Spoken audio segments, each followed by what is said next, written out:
અમરેલી જિલ્લા કોંગ્રેસના પ્રમુખ અને પૂર્વ ધારાસભ્ય પ્રતાપ દુધાતની કાર આંતરીને હુમલો કરવાનો પ્રયાસ કરાયો। સૌરાષ્ટ્રના સાવરકુંડલાના પૂર્વ ધારાસભ્ય પ્રતાપ દુધાત સરદાર યાત્રા સંપન્ન કરી સોમનાથથી પરત ફરતા હતા। એ દરમિયાન અમરેલીના દુધાળા નજીક તેમના કાફલાની એક કાર ઉપર 50 લોકોના ટોળાએ હુમલો કર્યો, જેમાં તેમના કાફલાની એક કાર ઉપર ધોકા વડે હુમલો કરી કાચ તોડી નાખવામાં આવ્યા। સમગ્ર ઘટના મુદ્દે ધારીના પીઆઈ જાડેજા અને પ્રતાપ દુધાતના ડ્રાઈવર વચ્ચે થયેલ ટેલિફોનિક વાતચીતનું રેકોર્ડિંગ પણ સામે આવ્યું। જી સાહેબ બોલો।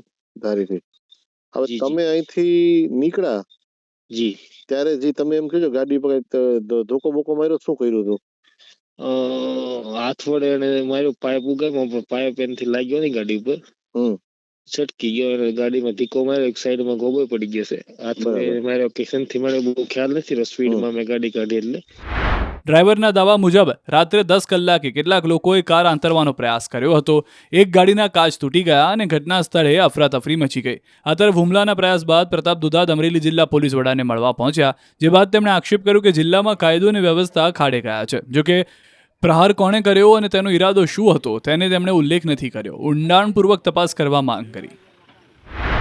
અમારી પદ્ધતિ પ્રમાણે ગાડી અમે સ્પીડમાં કાઢી લીધી અને ત્યારબાદ ફરી એક બાજુના દુધાળા ગામથી અમે લોકોને ત્યાં મોકલ્યા, એટલે 2-3 4 વ્હીલર અને અસામાજિક તત્વો ત્યાં હાજર હતા।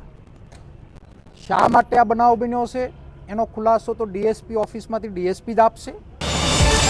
QR કોડ સ્કેન કરો અને ડાઉનલોડ કરો ન્યૂઝ 18 એપ। મેળવો ગુજરાત અને દેશ દુનિયાની પળે પળની અપડેટ્સ।